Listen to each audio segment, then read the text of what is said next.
Greetings, YouTube. The Doctor is in, and today we are talking about the spell Summon Beast. So let's give this a rating real quick. We are going to give this one. A B, a solid B. This is not a bad spell, but it's not a great spell. It is the junior cousin to the Conjure Animal spell. So it is a second level spell and is usable by Druids and Rangers, so it's not usable by a whole heck of a lot of different classes. But this can be used, especially for a Druid or a Ranger that already has an animal companion. This can be used in conjunction with that. So you get one action.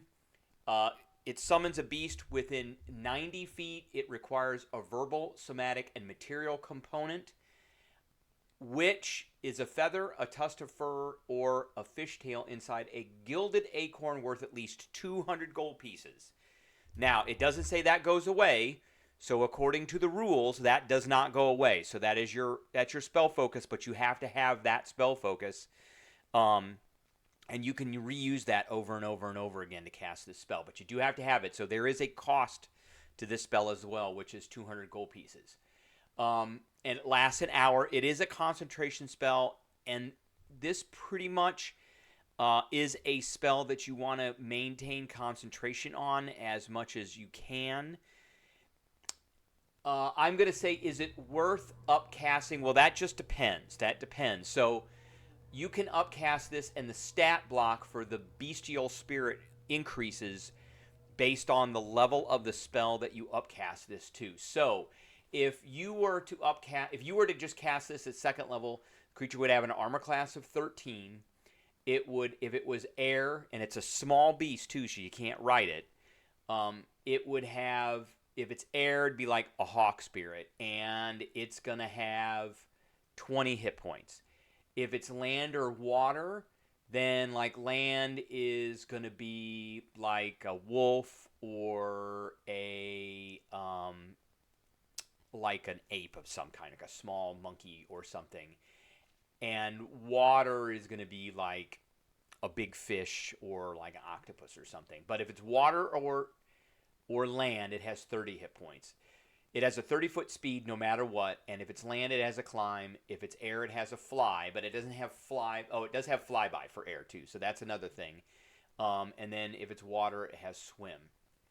No matter what the beast is, it's got an 18 strength, it's got a 16 con, and I don't know why they gave it an 11 dex. That doesn't make very much sense to me at all, but they all have dark vision. They all have passive perception of 12. They understand the languages you speak.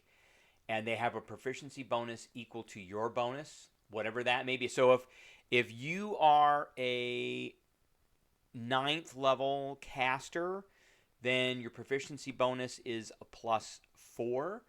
And that means it's got a +4, even if you cast this at second level. That doesn't matter. So, and then for the air, it has a flyby attack, which means there's no attacks of opportunity. It has, if it's land or water, it has pack tactics, which means if any of your allies are within 5 feet, it has advantage. And if it's water, it can breathe underwater. It has multi-attacks, which the number of attacks it gets are equal to half the spell's level. So if you cast this at second level, it's going to have one attack, and that attack is going to do 1d8 plus 4, which is its strength, plus 2 at second level. Now, if you were to upcast this all the way to 9th level, which I'm not sure that I would do because there are better 9th level spells than this, and there are better 3rd and higher level spells that essentially do very similar things to this. However, as a ranger, you may want to consider using this spell because you're not going to be concentrating on too many things except for Hunter's Mark. So just remember that if you're casting this spell, you're not casting Hunter's Mark. But if you have an animal companion and you cast this spell, then you'll have 2 different beasts that will be doing things at the same time. So if you were to cast this at 9th level, let's just say, this thing would have an armor class of 20. It would have an additional 40. It would have an additional it'd have an additional 35 hit points, which is not great. That's 65 hit points at as cast at 9th level for land or water. That's not fantastic. And in addition, it would do 1d8 plus 13 damage, and it would have 4 attacks. So the beast makes a number of attacks equal to half the spell's level. So if you cast this in 9th level, it's going to have 4 attacks. 4 attacks is a lot of attacks. That's actually not bad. So I would say one of the great things to use this spell for would be to target enemy spellcasters. You would upcast this spell. You would target enemy spellcasters. I would say use a land or air. Now, they both do exactly the same amount of damage. The advantage for the land creature is it has pack tactics, and the advantage for the air creature is it has the flyby. So it can fly in, can do the 4 attacks if you cast it to 9th level. It's going to do 1d8 plus 13 damage.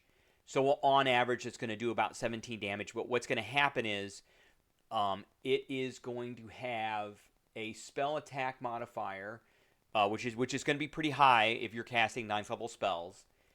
And it mostly enemies have pretty horrible armor classes, let's just say.